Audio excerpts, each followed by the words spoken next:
야, 너 요즘 투자 같은 거 좀 해? 요즘은 다들 ETF인가 뭔가 한다던데. 평소 말수가 적은 영수가 커피를 휘저으며 불쑥 물었습니다. 저는 잠시 멈칫하다 껄껄 웃으며 말했습니다. 아이, 우리 나이에 무슨 재테크야. 그냥 통장에 넣어두는 것만 해도 정신없지. 제가 그렇게 말하자 옆자리 종필이가 냉커피를 들고 연신 고개를 끄덕였습니다. 맞아. 괜히 건드렸다가 이러면 잠도 안 와. 나 요즘 심장도 약해져서 밤에 뒤척이는 것도 싫어. 우리는 조용히 웃었지만 그 웃음 속에는 어딘가 씁쓸한 기운이 섞여 있었습니다. 젊을 땐 돈 얘기만 나오면 서로 눈이 빛나기도 했는데 이제는 재테크 이야기가 나오면 분위기가 조금씩 가라앉습니다. 그때였습니다. 평소 과묵하지만 속이 깊은 철수 형님이 컵을 내려놓고 말했습니다. 나는 솔직히 겁이 나. 우리는 순간 고개를 들었습니다. 형님이 저렇게 말하는 건 보기 드문 일이었거든요. IMF 때 회사가 날아갈 뻔하고 카드 대란 때 가계부가 새까맣게 변했지. 그때 한번 크게 잃고 나니까 이제는 뭐든 겁이 나. 나이가 들면 말이야, 돈을 벌기보다 지키는 게 더 중요해져. 그 말은 단순한 푸념이 아니었습니다. 우리 모두가 묵직하게 느끼던 진심이었습니다. 수십 년 동안 살아오며 겪은 경제 사건들, 상처, 후회, 책임감, 그 모든 게 한 문장에 담겨 있었습니다. 모임이 끝날 무렵 유난히 말이 없던 종필이가 중얼거렸습니다.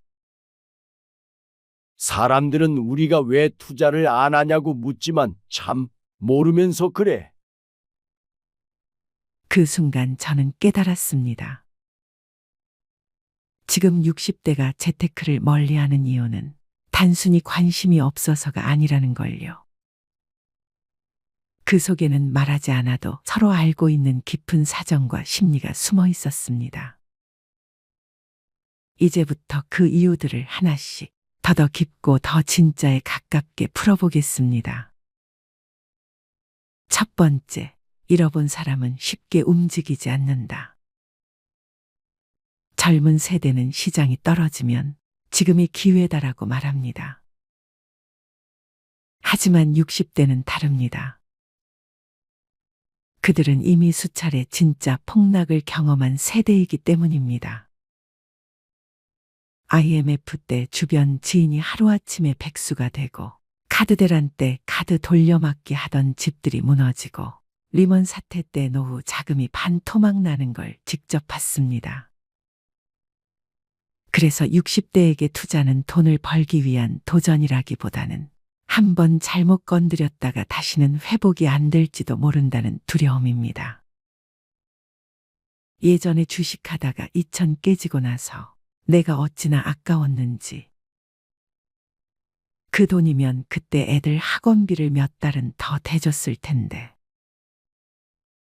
이 결정적 트라우마는 쉽게 사라지지 않습니다. 한 번 크게 잃어본 사람은 그 다음부터 수익이 아닌 안전을 우선합니다. 두 번째, 나이가 들수록 돈보다 시간이 더 소중해진다. 40대까지는 투자하면 10년 뒤에 큰 수익이 열린다고 하면 솔깃합니다. 하지만 60대는 마음속으로 이런 생각을 합니다. 10년 뒤 내가 건강할까? 내가 그 돈을 잘 쓸 만큼 움직일 수 있을까? 앞으로의 시간이 얼마 남지 않았는데 불안하게 돈 굴리면서까지 살고 싶지 않다. 나이가 들어서 가장 크게 바뀌는 점은 불확실한 미래보다 확실한 오늘이 더 중요해지는 것입니다.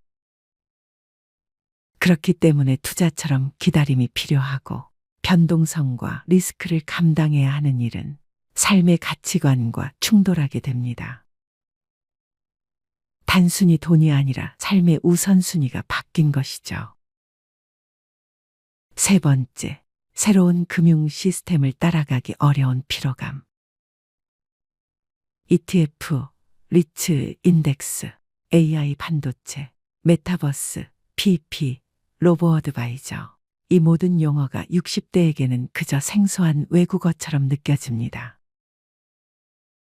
주식 앱 켤 때마다 왜 이렇게 바뀌는 거야? 공동인증서가 또 없어졌다고. 뭐가 뭔지 모르겠다. 업데이트 하나만 해도 헤매고, 메뉴가 바뀌면 다시 공부해야 하고, 실수로 버튼을 잘못 눌러 돈이 이동할까봐 겁이 납니다. 안 그래도 스마트폰이 어렵고, 은행 업무도 자주 막히는데, 투자는 더더욱 진입장벽이 높게 느껴질 수밖에 없습니다. 그래서 60대에게 가장 편한 말은 이것입니다.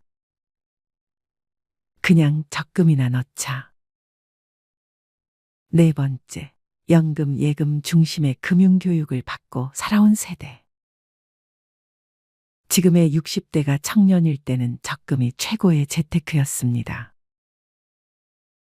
월급 넣고 1년만 지나면 2배가 되고 은행 이자만으로도 생활비의 절반을 충당할 수 있던 시절. 그 시절의 기억이 깊게 뿌리내리고 있습니다. 그래서 지금도 이렇게 생각합니다. 원금 보장만 하면 손해는 아니지. 은행이 최고지. 나한테는 복잡한 건 못해. 세대가 살아온 시대가 다르기 때문에 금융 행동도 다를 수밖에 없습니다. 그들에게는 은행이 유일한 친구였고 투자는 모험가들이 하는 것이었습니다. 다섯 번째, 구조적으로 큰 수익을 기대하기 어려운 상황. 60대가 공격적으로 투자하지 않는 이유는 심리적인 문제만이 아닙니다. 현실적인 구조가 이미 투자를 제한합니다. 은퇴하거나 소득이 적어져 추가 투자 여력이 부족하고 자산 대부분이 집에 묶여 있으며 매달 나가는 고정비는 줄지 않고 손실이 나면 만회할 시간도 부족합니다. 즉, 큰 돈을 벌기 위한 투자를 하려면 잃을 수 있는 돈이 있어야 하는데 대부분의 60대는 잃을 수 있는 돈이 없습니다. 그래서 자연스럽게 투자 대신 지키는 전략을 택하게 됩니다. 여섯 번째, 자식에게 짐이 되고 싶지 않은 마음. 60대는 말은 안 해도 늘 이런 걱정을 합니다. 혹시라도 투자하다 잃으면 애들한테 손 벌려야 하나. 애들이 결혼도 하고 애도 낳았는데 내가 걱정거리 되면 안 되지. 부모의 마음 가장 깊은 곳에는 자식에게 짐이 되고 싶지 않은 두려움이 자리 잡고 있습니다. 이 마음이 강해질수록 투자 같은 불확실한 일은 점점 멀어집니다. 그래서 60대의 재테크 목표는 단순합니다. 병원비와 생활비만 감당할 정도면 된다. 그리고 이 목표는 그들이 살아온 삶의 방식과 잘 맞습니다. 무리하지 않고 잃지 않고 가족에게 피해 주지 않는 길. 일곱 번째, 젠더 차이, 특히 60대 여성의 재테크 회피 이유. 60대 여성 중 상당수는 젊은 시절 가게 관리는 해도 투자 결정권은 남편에게 있었습니다. 그 영향으로 지금도 스스로 이렇게 말합니다. 나 혼자서는 결정할 자신이 없어. 수익보다 손해가 먼저 떠올라서 겁이 나. 이것은 능력의 문제가 아니라 세대 경험이 만든 심리적 장벽입니다. 배우고 싶어도 누가 쉽게 설명해 주는 것도 아니고 실수하면 큰일 날 것 같아서 투자를 시작조차 하지 못합니다. 여덟 번째, 투자보다 더 절박한 걱정이 많은 나이. 60대에게는 투자가 중요하지 않아서가 아니라 투자보다 더 중요한 문제가 너무 많기 때문입니다.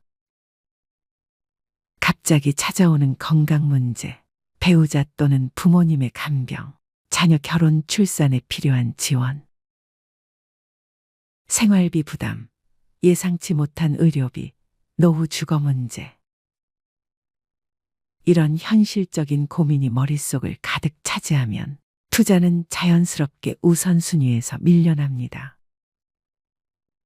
지금 당장 해결해야 할 일이 이렇게 많은데 주식 공부할 시간이 어디 있어? 이 말은 변명이 아니라 현실입니다. 9번째, 지금은 운 좋으면 본전 시대라는 냉정한 체감.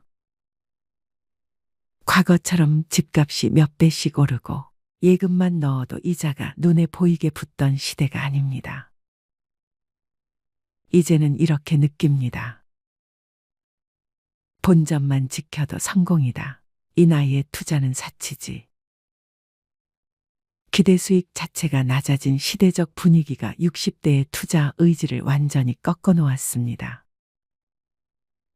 60대가 재테크를 하지 않는 이유는 돈이 없어서도 무지해서도 아닙니다. 그 뒤에는 세대가 겪은 상처, 책임감, 두려움, 시대 변화의 속도, 그리고 가족을 향한 깊은 마음이 담겨 있습니다. 그래서 60대에게 가장 현실적인 재테크는 다음 4가지입니다. 1. 크게 벌려고 하지 않는 것. 2. 잃지 않는 소비 습관을 만드는 것. 3. 고정비를 줄여 현금 흐름을 안정화하는 것. 4. 건강을 지켜 의료비 지출을 최소화하는 것. 그리고 무엇보다 중요한 건 남들과 비교하지 않는 것입니다. 나는 나대로, 내 삶의 방식대로. 그것이 60대에게 가장 안전하고 가장 현명한 재테크 철학입니다. 여러분들은 인생의 3번째 30년에 대해 생각해 보신 적이 있으신가요? 흔히들 은퇴 후에 30년을 준비하라고 합니다. 과거에는 은퇴 후의 삶이 심각한 고민거리가 아닌 남아있는 삶으로 받아들여졌습니다. 그러나 최근 우리 사회의 고령화가 빠르게 진전되고 베이비붐 세대의 은퇴가 본격화되면서 은퇴 후의 삶에 대한 관심과 우려가 점점 커지고 있습니다. 지금까지 대부분의 사람들은 노후 준비의 필요성을 인정하면서도 노후까지는 어느 정도 시간이 남아있고 또 어떻게든 해결되지 않을까 하는 막연한 생각으로 미래를 준비하는 것에 적극적으로 대응했습니다. 하지만 현실은 어떤가요? 연이은 글로벌 금융위기와 경기 침체 등으로 경제 상황은 녹록지 않고 조기 은퇴, 저금리, 저출산, 평균 수명 연장 등으로 노후에 대한 철저한 준비 없이는 다가올 인생의 후반기가 암담하기만 합니다. 이렇듯 인생 100세 시대는 우리에게 걱정과 두려움으로 다가오지만 얼마나 미리 체계적으로 준비하느냐에 따라 새로운 인생의 전환점이 될 수도 있을 것입니다. 오늘 영상 끝까지 시청해 주시면 여러분의 노후를 설계하는 데 큰 도움이 될 것입니다. 늙어서 돈 때문에 고생하지 않으려면 50대부터 돈 씀씀이에 특히 주의해야 합니다. 노후 전문가들은 자산이 많지 않아도 평소 작은 노력에 따라 노후 생활이 달라질 수 있다고 말합니다. 20, 30대 때 실패하면 벗어날 수 있는 기간이 길어 다시 회복할 수 있습니다. 실패를 거울 삼아 전화위복의 계기가 될 수도 있죠. 그러나 50대가 넘으면 장기적인 수입을 기대할 수 없기 때문에 회복이 거의 불가능합니다. 50대가 지나면 정년 퇴직이 가까워집니다. 안정적인 수입을 기대하는 기간도 짧습니다. 요즘에는 수명이 늘어나 정년 후에도 재고용 제도를 활용하여 일하고 싶다는 사람이 많습니다. 하지만 재고용되어 일한다고 해도 수입은 현저하게 떨어질 것입니다. 50대 이후에는 돈 씀씀이에 실패할 경우 일을 만회할 시간적 금전적 여유가 없습니다. 50대가 되면 직장에서 위치도 가장 정점에 있고 수입도 많습니다. 은퇴를 하면 상당한 퇴직금도 목돈으로 수정에 들어옵니다. 그러나 언제까지 살지, 앞으로 어떤 일이 벌어질지 몰라 불안해하는 게 사람의 심리입니다. 그래서 수중에 있는 돈을 굴리고 싶어집니다. 이때를 조심해야 합니다. 첫 번째는 돈 관리를 전문가에게 그냥 미루는 것입니다. 퇴직한 지 얼마 안 되는 60대 지인 중 퇴직금 등으로 수중에 1억 5천만 원의 자금이 생겼습니다. 처음에는 은행 3곳에 분산 투자에 넣어 두었습니다. 이자가 낮아 자금을 굴려볼까 고민하던 차에 은행 직원이 이율이 높고 6개월 단위로 단기 투자할 수 있는 독일 국채 상품 DLF 투자를 권유했습니다. DLF란 말은 들어보지도 못한 생소한 투자 상품이지만 은행 직원이 하도 안전하고 이율도 높다고 투자를 권유하기에 다른 은행에 넣어둔 자금까지 끌어와 몽땅 투자를 하고 말았습니다. 지인은 걱정이 되어 은행 직원에게 괜찮겠냐고 몇 번이나 물었지만 걱정 마시라, 돈 있는 사람들은 이렇게 돈을 번다고 안심시켰습니다. 상품 설명서에는 원금을 모두 잃을 수 있다는 내용이 있지만 빼곡하게 적힌 설명서를 모두 꼼꼼하게 읽어보는 사람은 거의 없습니다. 은행 직원의 말이니 믿고 투자하는 사람이 대부분입니다. 제 지인은 결국 투자 실패로 원금의 60%를 잃고 불안한 나날을 보내고 있습니다. 해외 금리 연계 DLF 등에 투자한 사람 중에는 이처럼 은행 직원이 전액 손실 가능성을 제대로 설명하지 않았고 적극적으로 투자를 권유했다고 하소연하는 이들이 많습니다. 이러한 생소한 투자 상품에 투자한 사람은 65세 이상 고령층이 45.7%에 달했습니다. 이 자금 상당 부분은 노후 자금인 것이죠. 각 연령대 중에서 자산을 가장 많이 가지고 있는 연령층이 50대, 60대지만 돈에 대한 불안은 가장 큽니다. 노후 생활에 대한 걱정 때문입니다. 그래서 투자에서 돈을 굴리려는 욕망이 강합니다. 문제는 금융회사들도 이들의 심리를 훤히 꿰뚫어 보고 있다는 것입니다. 자금은 많은데 돈에 대한 불안감이 가장 큰 50대, 60대는 금융회사로서는 최고의 타겟입니다. 월스트리트 주식 전문 트레이더 출신이 고객의 요트는 어디 있는가? 라는 금융 전문가들을 비판하며 낸 책이 있습니다. 은행원, 증권사 직원, 자산운용사 직원들이 고객의 돈을 맡아 운용수수료를 높여 인센티브를 받아서 요트를 살 정도로 부자가 되지만 정작 고객들은 돈을 불리지 못하는 현실을 비판하는 말입니다. 금융회사는 수수료로 먹고 삽니다. 저위험 상품은 수수료가 높지 않기 때문에 수수료가 높은 위험 상품을 누군가에게 팔아야 합니다. 이때 가장 좋은 타겟이 50, 60대 투자가입니다. 물론 전문가로부터 자문을 받는 것도 중요하지만 이것도 제대로 된 전문가를 선택해야 합니다. 금융회사 영업맨들이 수수료가 높은 고위험 상품을 팔면서 원금 손실에 대한 위험성을 대충 얼버무립니다. 대신 높은 수익에 대한 기대감만 부풀리는 경우가 대부분입니다. 상품에 대한 지식이 전혀 없는 50대, 60대 투자가들은 섣불리 고위험 상품에 투자했다가 소중한 노후 자금을 잃는 경우가 다반사입니다. 그러니까 50대, 60대가 되면 투자해서 돈을 벌겠다는 생각 자체를 아예 버리는 것이 좋습니다. 정 투자하고 싶으면 자신이 직접 공부해서 전체 자금의 30% 내에서 원금 손실을 감수하고 투자해야 합니다. 내 돈에 대한 책임은 궁극적으로 나에게 있다는 마음가짐으로 믿고 맡길 만한 전문가를 신중히 선택해야 합니다.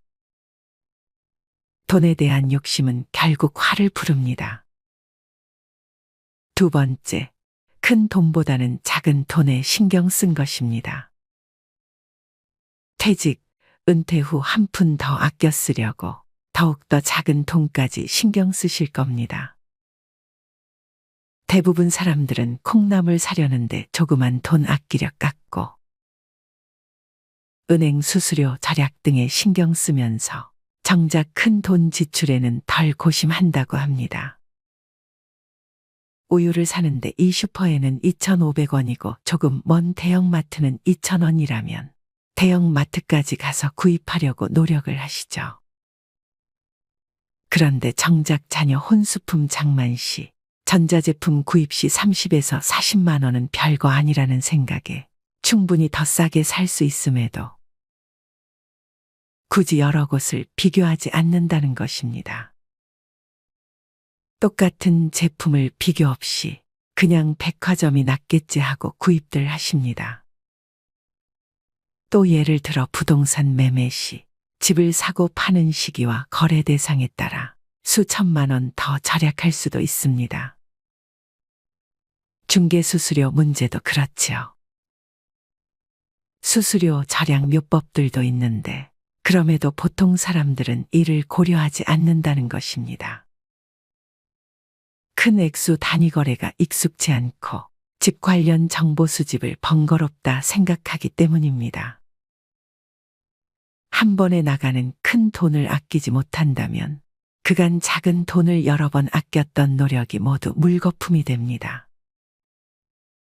절약 습관이 헛수고가 되지 않기 위해서는 푼돈보다 목돈 나갈 때 줄이는 방안이 필요합니다. 세 번째, 50대, 60대에는 자신에 대한 합리화 사치를 조심해야 합니다. 30년 이상 직장 생활을 하다 은퇴를 하면 인생이 허무해집니다. 고생했던 자신을 위로하고 싶은 충동이 생깁니다. 아무짝에도 필요 없지만 그동안 갖고 싶었던 외제차에 수천만 원을 쓰는 사람도 있습니다. 인생 뭐 있냐는 기분에 1,000만 원이 넘는 크루즈 여행을 떠나는 사람도 있습니다. 물론 금전적인 여유가 되면 좋겠지만 노후 자금 걱정을 하면서도 순간적인 충동 때문에 일을 저지르는 사람들이 의외로 많습니다. 퇴직금을 전제로 한 자산에 대한 사치는 노후 파탄으로 이어진다는 사실을 알아야 합니다. 노후에는 생각지도 못한 지출이 생깁니다. 그중 대부분이 의료비입니다. 평생 의료비의 절반 이상을 70대 이후에 쓰게 됩니다. 퇴직금은 회사에서 주는 보너스가 아닙니다. 어디까지나 자신이 일하여 번 급여의 일부분입니다. 이런 소중한 퇴직금을 함부로 낭비하면 노후 생활을 감당하기 힘들어집니다. 네 번째, 60대부터는 가계를 무조건 슬림화해야 합니다. 퇴직, 은퇴 전이라면 지출은 반드시 수입 범위 내에서 해야 합니다. 퇴직 은퇴 후에는 소득 내 지출 원칙으로 은퇴 전 소득의 50% 내에서 소비하는 습관을 가져야 합니다. 현역 때처럼 돈을 지출하면 안 됩니다. 그런데 좀처럼 전에 비해 소비가 줄여지지 않는다고 말씀하는 분들이 많습니다. 퇴직금 등 쌓아놓은 목돈이 푹푹 줄어드는데도 말입니다. 미래 소득을 과하게 당겼으면 미래가 불안해진다는 점을 꼭 염두해 주셔야 합니다. 소득이 줄어들면 씀씀이도 함께 줄여야 합니다. 당연한 논리이고 실천이 어려울 것 같지 않지만 은퇴자들은 이구동성으로 그게 생각처럼 그렇게 쉽지 않다고 합니다. 오히려 은퇴 생활 초기에는 취미와 여가 활동이 늘어나면서 비용이 더 들어가기도 합니다. 씀씀이를 줄이는데도 연습이 필요합니다. 은퇴가 얼마 남지 않았다면 덜 쓰고 불편하게 살면서 씀씀이를 줄이는 연습을 해야 합니다. 구체적으로 현재 생활비를 계산해보고 더 적은 예산으로 미리 생활해보는 것이 큰 도움이 됩니다. 50대, 60대 때 자산운용에 실패해서 70대에 파산하게 되면 자식들에게 큰 부담이 될 것입니다. 5번째, 로또를 사는 것입니다. 로또를 사는 사람들은 로또를 사지 않으면 대박의 기회조차 노릴 수 없다고 말합니다. 하지만 로또에 당첨될 확률은 극히 희박합니다. 당첨을 바라고 로또를 사는 것은 끊임없는 희망 고문이나 마찬가지입니다. 물론 로또 사는데 드는 돈이 크지 않다고 항변할 수도 있지만 작은 돈도 모으면 무시할 수 없습니다. 뱅크레이트의 2019년 보고서에 따르면 미국인들은 한 달에 평균 8만 6천 원을 로또 사는데 썼다고 합니다. 미국인들이 로또 사는데 평균적으로 지출하는 돈만 1년간 모아도 약 100만 원입니다. 자잘한 소비 습관이 계속된다면 이게 죽어서 내 관 속에 넣어갈 수 있는 물건인가를 생각해 보세요. 무언가 구매욕이일 때 이 말을 자문해 보면 불필요한 소비를 줄이는데 큰 도움이 될 것입니다. 일례로 근사해 보이는 옷을 봤을 때 예전에는 강림한 지름신을 영접부터 하고 봤다면 지금은 입을 옷은 이미 충분히 있고 더 필요한 옷은 이제 수의안 버리면 족하지 않은가. 죽어서 관 속에 넣을 수 있는 것은 내 몸뚱아리 하나와 수의 한 벌뿐인데 더 이상의 옷이 대체 무슨 필요가 있지? 라는 생각에 이르게 되어 불필요한 씀씀이로부터 멀어지게 됩니다. 하루 최소 3시간씩 걷기를 일상화하다 보니 골프와 자동차도 필요 없어 처분하게 되고 남의 시선을 의식하는 거칠애나 허세 따위는 아무 부질없음을 깨닫게 됩니다. 이젠 그저 좋은 사람들과 웃고 떠들며 맛있는 거 사 먹을 수 있는 정도면 충분히 차고도 넘친다 여겨집니다. 이어 노후 준비를 위해 꼭 명심해야 할 몇 가지를 알려드리겠습니다. 우선 자신을 분석해야 합니다. 은퇴 시기를 냉정히 돌아보세요. 이후 자신이 원하는 한 달 생활비 목표치를 정한 뒤 어떻게 목표 소득을 벌지를 구체화합니다. 현재 저축은 얼마나 했는지, 자산 중 부채 비율은 어느 정도인지 함께 살펴보세요. 국민연금, 개인연금 수령액도 점검하고 늦어도 55세 전에 재무설계 등 전문가 상담을 받는 것이 좋습니다. 또 자신만의 최저 생활비를 찾아야 합니다.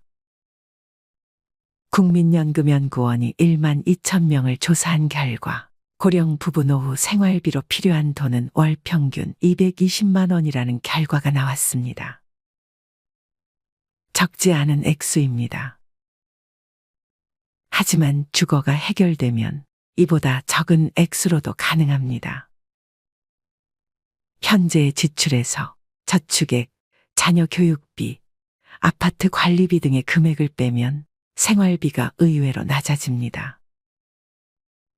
퇴직 2, 3년 전부터 노후에 필요 없는 부분을 줄이는 습관을 길러야 합니다. 이웃 주민 80세 할아버지도 작은 집으로 옮겨가기 싫어했습니다. 하지만 80세가 되자 약 32평의 아파트를 청소하는 것 자체가 힘들어졌다고 합니다. 그래서 서울 외곽의 10평대 아파트로 옮겼습니다. 할아버지는 오히려 공기도 맑고 여유자금도 생겨 삶이 나아졌다며 만족하셨습니다. 현재 노인층은 자식과 같이 은퇴하는 세대라는 점도 명심해야 합니다. 어느 할머니의 경우 은퇴 후 아들에게 생활비 50만 원을 받아왔습니다. 하지만 최근 아들이 55세를 넘겨 은퇴하면서 용돈이 끊겼습니다. 또한 곧 은퇴를 앞둔 50대 후반의 직장인들도 은퇴 전 아들 결혼 자금을 준비하려 했지만 그러다간 은퇴 후 한 달 생활비가 50만 원 줄어든다는 진단을 받고 포기했다고 합니다. 그분은 내 노후가 어려워져 생활비를 받는 것이 자식에게 더 부담을 준다고 생각했다고 말했습니다. 수입이 있는 일이든 취미든 사회공헌이든 평생 현역으로 살아갈 마음가짐 또한 중요한 것 같습니다. 일할 능력이 있고 의향만 있다면 충분합니다. 일을 한다면 많든 적든 수입이 따릅니다. 따라서 자신의 기대치에 맞춰 일자리를 찾으면 됩니다. 좀 더 나이가 들어도 내가 건강하기만 하면 직업재능운영센터와 같은 곳에서 장애인들의 훈련보조, 장애인 이동지원 및 산책지원, 초등학교 등굣길 안전하게 건널목 건너기 지원, 내가 살고 있는 아파트 내에서의 노노케어 활동 등 얼마든지 주위에 도움을 주면서 살아갈 수 있습니다. 나의 건강을 챙길 수 있고 푼돈일 수는 있어도 최소한의 용돈도 벌 수 있습니다. 농부가 추수한 후 이삭을 챙기듯 이삭 줍기를 한다고 생각하면 됩니다. 마지막으로 건강이야말로 노후 재무 설계의 핵심이라고 생각합니다. 규칙적으로 식사를 하고 운동하는 습관을 가지고 건강하게 노후를 보낼 수 있으면 그것이 최고의 재산입니다.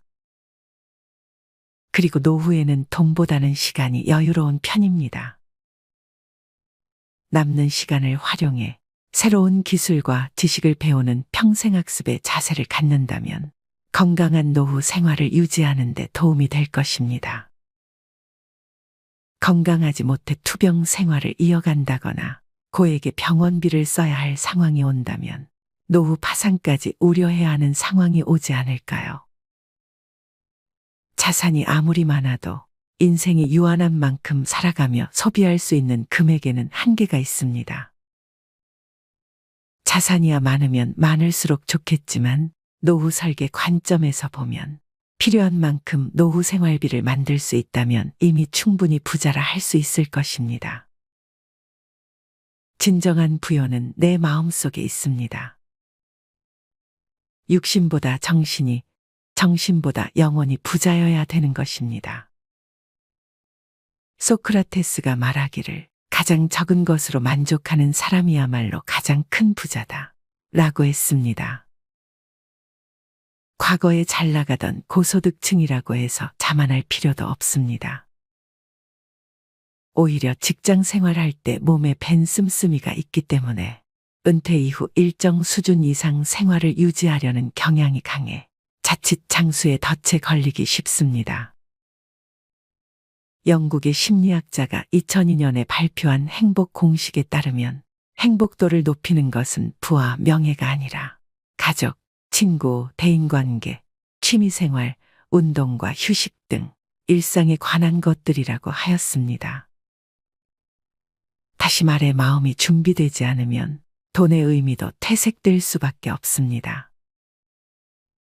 노후 자금 모으기에 급급하다. 어느 날 덜컥 자신의 존재 가치가 사라져버리는 그 상실감은 겪어본 사람만이 알 수 있습니다. 노후 자금 준비도 중요하지만 그보다 먼저 시작해야 할 것은 바로 마음의 준비입니다. 예전에 이어령 박사가 회고했던 내용이 기억납니다. 사회에서의 화려한 출세로 존경은 받았지만 사랑은 받지 못했다고. 노후의 돈에 얽매이기보다는 사랑을 받는 사람으로 기억되고 싶습니다. 이 영상을 통해 노후 설계에 대한 준비를 철저히 함으로써 아름다운 인생의 후반기를 누릴 수 있게 되기를 진심으로 희망합니다. 앞으로 더 좋은 영상으로 찾아뵙겠습니다.